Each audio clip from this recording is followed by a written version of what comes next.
मैं बताया ना, अभी 3 गीगावाट थी कुल प्रोडक्शन सोलर एनर्जी की, आज 140 गीगावाट है, और ये अगले 3 साल में बढ़कर 200 बिजली से भारत का हिसाब किताब नहीं चलता, भारत का हिसाब किताब क्रूड ऑयल से चलता है, और ये मुझसे बेहतर जानते हैं यहाँ पर क्रूड ऑयल की डिपेंडेंसी हमारी 88% ऑन अदर कंट्रीज है। जब प्रधानमंत्री मोदी जी एक दिन 24 मिनट बोलते हैं, एक दिन 20 मिनट बोलते हैं, पर ये नहीं बता पाते कि सप्लाई सुनिश्चित कब होगी। वो एलएनजी, एलपीजी और पीएनजी के जाल में जब फंसाते हैं तो मुझे ये वो याद आ जाता है कि एक वक्त में कहते थे कि नाली के गैस से पकौड़े तल लीजिए।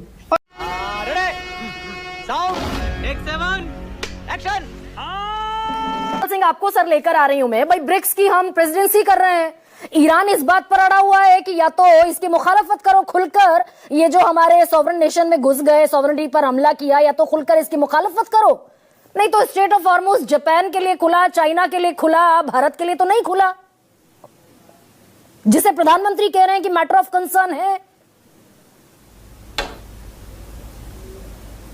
सर अनम्यूट कीजिए if you are speaking. Hello. हाँ sir, audible, audible sir, audible आ रही है? Please sir, audible, carry on. देखिए, ब्रिक्स में जितने बड़े देश हैं, चाहे साउथ अफ्रीका है या ब्राजील है, चीन और रूस की बात चलिए छोड़ देते हैं, उन लोगों ने देखिए क्या स्टैंड लिया है इस सवाल पर, उनके नेताओं ने क्या कहा है और हमने क्या कहा है, इसको आप देख लें तो लगता नहीं है कि ब्रिक्स में भी हमारा कोई रोल है। क्या बात कर रहे हैं? हम शंघाई कारपोरेशन वाले में भी हैं, वहां भी हमारा पता नहीं क्या रोल है। हम अभी इजराइल ने जो इसके दुबई के साथ बनाया है उसमें भी हैं हम सब जगह, लेकिन हम अपना रोल मेरा ख्याल है ठीक से रिप्रेजेंट नहीं कर पा रहे हैं और डिसाइड नहीं कर पा रहे हैं। ब्रिक्स में सिर्फ हमारी वजह से जो कॉमन करेंसी का प्रस्ताव था आज से 2 मीटिंग पहले, वो हमने ही सिर्फ विड्रॉ किया कि नहीं हम डॉलर में ही रहेंगे। तो ब्रिक्स जिन चीजों पे चल रहा है, आज भी राज्यसभा में देश के प्रधानमंत्री ने कहा कि हम ईरान, इजराइल, यूएस के साथ बातचीत कर रहे हैं। हाँ, हम बात तो कर ही रहे हैं, हमें भी तो बात करनी पड़ेगी, हम भी दुनिया में ही रहते हैं, लेकिन हमसे कोई बात इसलिए कर रहा है कि आओ भाई तुम भी आओ, इसको ठीक करते हैं, ये हमारी पोजीशन खत्म हो गई है। बेशर्मो शर्म करो शर्म। अब ये जो मतलब अब क्या हम बताएं, हम दुनिया में सबसे बड़ी आबादी के देश हैं, हम निश्चित तौर पर एक जमाने में गुट निरपेक्ष आंदोलन के अगुआ थे और हमारी बात एक अलग तरह की बात थी जो इन दोनों ध्रुवों को गलत पे गलत और सही पे सही कहती थी। अब हमारी वो बात नहीं है। हम कहें न कहें, ये मान लिया गया है कि हम एक पक्ष है और वो पक्ष वो है जो इस समय हमलावर है। आप देखिए कि ईरान के लोगों ने लंका के बारे में क्या कहा है, अभी उनके बयान ये सब जगह गूंज रहे हैं और हमारे बारे में कुछ नहीं कहा। तो हम निश्चित तौर पर अपनी उस स्थिति को खोते जा रहे हैं। नहीं सर, आज जो देश के प्रधानमंत्री ने राज्यसभा में कंसर्न, चिंता जाहिर की, वो दरअसल जस की तस बनी रहने वाली है क्या? क्योंकि हम ये कह रहे हैं, देश के प्रधानमंत्री कह रहे हैं कि अगर ये लड़ाई लंबी चली तो हम दरअसल भारत सबसे बड़ी परीक्षा से गुजरने वाला है और ईरान तो ये युद्ध बंद करने वाला है नहीं। आज good question, you are a good question. प्रधानमंत्री जी ने सच देश के सामने रखा और रखना चाहिए। देखिए, परिस्थिति ऐसी नहीं कि इसको प्रधानमंत्री जी ने तैयार किया हो, लेकिन इसमें हमारा देश फंस गया है। तो ये अच्छा उन्होंने किया कि देश को उन्होंने सच बता दिया। देखिए, हमारे 32 कारखाने हैं। सर दरअसल हम 12-15 दिन पहले तक, मैं पेट्रोलियम मिनिस्टर को कोट करती हूं बार बार, मुझे खुद लगता है कि at the cost of repeating मैं ये कह रही हूं, भाई 15 दिन पहले तक ये अंदाजा पेट्रोलियम मिनिस्टर को नहीं था कि स्ट्रेट ऑफ हॉर्मुज हमारे गले की फांस बन सकता है। वो तो संसद में कह रहे थे हमने मंगा लिया, नॉन हॉर्मुज से मंगा लिया हमने 70%। मैं आपको यही बता दूं, जरा सा ये जरूरी चीज आपने पूछ ली। हाँ, प्लीज। हमारे 32 खाद बनाने वाले कारखाने हैं, 30 नेचुरल गैस पे चलते हैं, और ये नेचुरल गैस अगर हॉर्मुज पार करके नहीं आएगी तो अगले 6 महीने में हम दुनिया में कितनी ही कोशिश कर लें, इसकी आधी क्वांटिटी भी नहीं खरीद सकते, क्योंकि अरे बाप रे, ये तो धोती खोल रहा है। इतना प्रोडक्शन नहीं है। सिर्फ अमेरिका और ऑस्ट्रेलिया हमें कुछ एक्स्ट्रा दे सकते हैं। रशिया के पास जितना है वो सारा का सारा एंगेज है, बहुत थोड़ा सा वो हमें दे सकता है। मैं अभी डाटा देख रहा था, तो ये अफ्रीका में मोजाम्बिक, नाइजीरिया के पास इतना प्रोडक्शन नहीं, ना उनके पास इतने बड़े प्लांट हैं। तो दुनिया में ये चीजें उपलब्ध नहीं है उतनी बड़ी मात्रा में। कैसे तो उन्होंने कहा? मतलब सर 15 दिन पहले हम कुल मिलाकर इस देश को संसद के पटल से अंधेरे में रख रहे थे ना, कि यूएस से, नॉर्वे से, कनाडा से, अल्जीरिया से, रशिया से सफिशिएंट गैस प्रोडक्शन है हमारे पास, सफिशिएंट सप्लाई अरेंजमेंट है हमारे पास, युद्ध लंबा भी चलेगा तो भी हमें कोई दिक्कत नहीं है, हमने नॉन हॉर्मुज से सारी चीजें जुगाड़ ली। देखिए, उसको तो आज प्रधानमंत्री जी ने क्लियर कर दिया। अब उस बयान को हरदीप सिंह पुरी गलत बयानी कर रहे थे, एकदम इसमें कोई शक नहीं, तथ्य उनकी बिल्कुल गवाही नहीं देते जो भी वो कह रहे थे। तुम्हें शर्म है? कुछ शर्म आया है? मैं आपके इस कार्यक्रम में आने से पहले आंकड़े आपको पढ़ के सुना सकता हूं कि सारी दुनिया में उपलब्धता ही कितनी है। एकाएक आप पैदा इन चीजों को नहीं कर सकते। और जो थी भी सर, जो थी भी भाई, खाड़ी मुल्कों की तो कमर तोड़ दी ना ईरान ने भाई। वहां का नेचुरल गैस से लेकर वहां के बड़े गैस प्रोडक्शन रिफाइनरीज पर हमला करके उनकी कैपेसिटी 1/4 कर दी। नहीं, वो कतर ही है, और लाएगा कहां से? कैपेसिटी के अलावा उसका जो ट्रांसपोर्टेशन है वो तो वाया होर्मुज ही है। तो इस समय तो वो बंद हो चुका है, उन्होंने फोर्स मीजर लगा दिया है। उनको जो इंश्योरेंस करने वाली कंपनियां, उन्होंने अपने को पीछे खींच लिया है। नहीं सर, ये भी कहा ना देश के प्रधानमंत्री ने कि भाई हम स्टेट ऑफ हॉर्मुज को बंद करने के तो सख्त खिलाफ हैं। ये तो अच्छी बात है, ये किसी को भी कहना चाहिए जो इफेक्टेड है। कोरिया इफेक्टेड है, जापान इफेक्टेड है, और भारत तो सबसे ज्यादा इफेक्टेड है, ये हमें कहना ही पड़ेगा। लेकिन ये बात अलग है। रियल ये है कि यदि वो नहीं है जो हमारे मंत्री जी ने कहा था, जो कि नहीं है, पिछले 24 दिनों में हमारे यहाँ कुल 7 जहाज आए हैं, जिसमें एलएनजी भी है, एलपीजी भी है, जबकि हमें 2 जहाज एलपीजी के और 1 जहाज एलएनजी का रोज चाहिए। देश संकट में है, तो आप समझ सकते हैं कि कितना अंतर, इस दौर का जो गैप है ये कहां से भर जाएगा। अरे सर, तो इसी देश की संसद में हमारे देश के एक मंत्री साहब कह रहे थे कि हमने नॉन हॉर्मुज से सब व्यवस्था कर ली, और देश ने फेस वैल्यू पर लिया उनकी बात को। मैं फिर कह रहा हूं कि दुनिया में उतना है नहीं, उतनी कैपेसिटी नहीं है, कैसे कर लेंगे? और जिनके पहले से ऑर्डर्स हैं वो कैंसिल कर देंगे।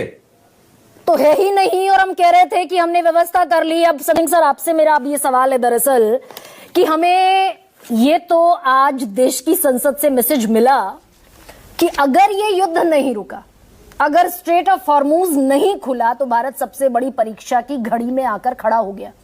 लेना एक ना देना दो, फंसकर खड़े हो गए। नहीं सर, भारत के लिए थोड़ा दिक्कत है, दुनिया के हर देश के लिए दिक्कत है। आपकी जानकारी के लिए ऑस्ट्रेलिया में लगभग 40% प्राइस बढ़ गए उनके पेट्रोल के और गैस के। सिंगापुर में 34%, यूएसए, अमेरिका इटसेल्फ में 33%, स्पेन में 31%, इजिप्ट में 17%, चाइना में 11%, कतार में तो खैर चलिए, कतर में तो अपनी जगह है, हांगकांग में 6%। अरे कहना क्या चाहते हो? पूरी जी ने गलत बयानबाजी नहीं करी, वो भी ठीक है, और प्रधानमंत्री जी का देश को ये बताना कि चिंता का विषय है, ये भी ठीक है। तो सर, जब हम चाइना से कंपेयर करते हैं भाई, चाइना के पास 180 दिन से ज्यादा का रिजर्व है, हमारे पास कितने दिन का रिजर्व है? जब मौका था तब छोड़ दिया हमने चाइना के सामने। जब हमारे पास, जब चाइना टर्न अराउंड कर रहा था, तब हम अपनी जगह लगे हुए थे। तो मौका एक मिनट रुकिए ना। हाँ सर, बताइए। एक मौका अच्छा था जब चाइना अपनी इकॉनमी को बदल रहा था, जब अपनी इकॉनमी के लिए चिंता कर रहा था, तब हमारे देश पे कौन लोग सत्तारूढ़ थे, ये याद कर लीजिए। तो उस समय कर लेना चाहिए था, परंतु आज हम लोगों ने उस दिशा में, ये मौका अभी भी था कि भाई वो जो सरप्लस ऑयल ईरान लगातार चाइना को भेज रहा है, चाइना अपने ऑयल रिजर्व्स को लगातार सरप्लस कर रहा है, ये मौका अभी भी था कि हम ईरान से अड़कर नहीं खड़े होते तो हमारे जहाज निकल रहे होते स्ट्रेट ऑफ हॉर्मुज से। ईरान से लड़ने इमोशनल डैम इट की बात कर रही हैं आप। मुझे तो वो दिन याद आते हैं जब हिलरी क्लिंटन ने एक डांट लगाई थी और यहाँ पर ईरान से तेल लेना बंद कर दिया था। हमने क्यों कर दिया? अरे सुन तो लो भाई, हम क्यों ईरान के मुख्तलिफ जाकर खड़े हुए? दो चीजें बता दूं आपके ध्यान के लिए। और अमेरिका ने बड़ी कसकर डांट लगाई थी, तब हमने अपना मंत्री ड्रॉप कर दिया था। मणिशंकर अय्यर जी मंत्री थे सरकार में पेट्रोलियम के, वो सूट नहीं करते थे अमेरिका को, और ऐसी डांट लगी कि हमने मंत्री बदल दिया। मुरली देवरस को, जो अमेरिका को सूट करते, उसको उनको मंत्री बना दिया था। तो ये और अभी ट्रंप ने कहा भाई रशिया से तेल नहीं खरीदोगे, तो कौन से मंत्री ने नहीं कहा यस सर? और ट्रंप ने कहा कि रशिया से 30 दिन के लिए ऑयल विंडो खुल गई, तो कौन से मंत्री ने नहीं कहा यस सर? आप गलत बयानबाजी कर रही हैं। हमने कहीं पर भी रशिया से, मैं एक minute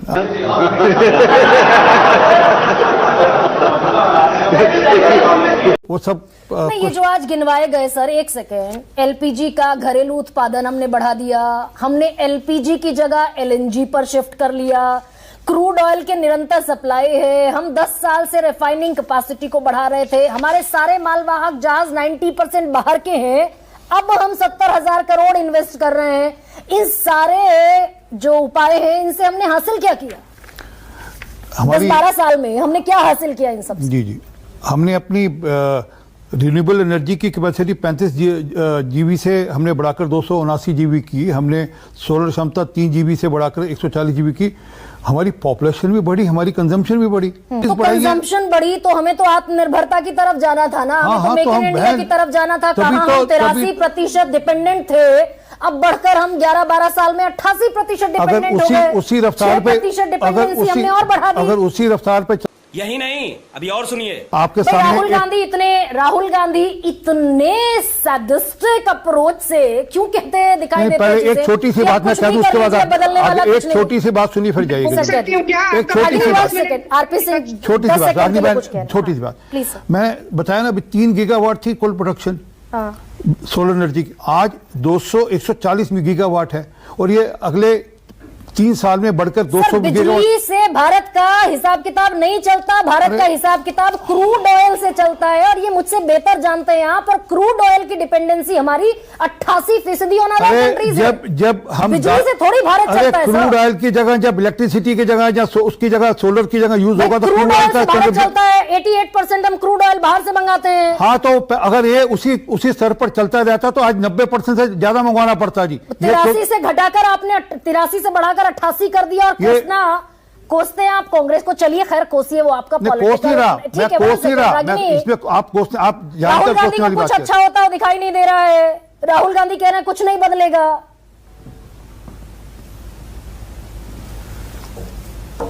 please carry on Ragini. आपने मुझसे पूछा गरिमा जी? जी, मैं आप ही से पूछ रही हूँ। हाँ, तो देखिए, सब अब थोड़ा सा सुन लीजिएगा। देखिए, 43 मिनट बाद आप आई हैं, ज्यादा समय होगा नहीं मुझे लगता है, पर मैं ये जरूर कहना चाहती हूँ कि आप सबसे पहले आपने जंग के बारे में बात की कि ये जियोपॉलिटिकल पिक्चर क्या है और क्या ये जंग रुक जाएगी तो भारत को इससे फायदा होगा। तो सबसे पहले तो मैं यही बात कहूंगी कि देखिए, जंग रोकना किसके हाथ में है? जंग तो खुद ही एक मसला है। जंग क्या मसलों का हल देगी? आग और खून आज बख्शेगी, भूख और एहतियाज कल देगी। तो जंग तो रुकनी चाहिए, युद्ध विराम होना चाहिए, हर कोई यही सोचता। पर क्या ट्रंप हमारे कंट्रोल में है, या ईरान हमारे कंट्रोल में, या इजराइल हमारे कंट्रोल में? उल्टा ये लगता है कि हमारे खुद प्राइम मिनिस्टर कॉम्प्रोमाइज हैं, क्योंकि अपने राज्यसभा और लोकसभा के भाषण में एक बार भी अमेरिका या इजराइल का नाम तक नहीं ले पाए। तो सबसे बड़ा सवाल तो गरिमा आज ये बनता है कि जब देश आपकी तरफ देख रहा था, और जहां तक मैं जानती हूं मोदी जी के तमाम अंधभक्त जो हैं वो यूक्रेन की वॉर रुकवाने का क्रेडिट देते थे, तो आज अगर युद्ध की परिस्थिति में पूरा पश्चिम एशिया है और भारत बड़े ही बेमानी तरीके से बिना कोई रुख लिए, बिना किसी स्टैंड के खड़ा हुआ नजर आ रहा है। प्रधानमंत्री मोदी जी एक दिन 24 मिनट बोलते हैं, एक दिन 20 मिनट बोलते हैं, पर ये नहीं बता पाते कि सप्लाई सुनिश्चित कब होगी। वो एलएनजी, एलपीजी और टीएनजी के जाल में जब फंसाते हैं तो मुझे ये वो याद आ जाता है कि एक वक्त में कहते थे कि नाली के गैस से पकौड़े तल लीजिए, और उस नाली के गैस को लेकर भी बहुत लोगों ने तमाम तरीके के प्रदर्शन किए। तो भाई कैसी लगी आगे स्वाद?